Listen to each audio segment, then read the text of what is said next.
Mr. Hitchens, you are likely the world's most charming, roguish, and enlightened atheist, and I love you for that. As a Sufi Muslim, I'm very ruffled by the title of your book. Of all the titles that you likely had at your disposal, did you have to settle for the literal negation of Allahu Akbar? Yes. I thought so. Thank you for that question. Thank you. I think that all religions are wrong in the same way, in that they privilege faith over reason, but they're not all equally bad in the same way all the time. I mean, if I'd been writing in the 1930s, I would certainly have said that the Roman Catholic Church was the most dangerous religion in the world because of its open alliance with fascism and anti-Semitism. But at the moment, it's very clear to me that the most toxic form that religion takes is the Islamic form.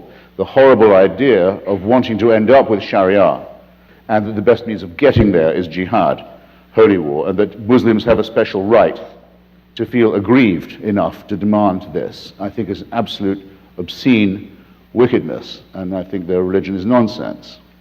And in its entirety. The idea of God speaks to some illiterate merchant warlord in Arabia, and he's able to write this down perfectly, and it contains the answers to all human. Don't waste my time. It's bullshit. But you're saying that also that God speaks.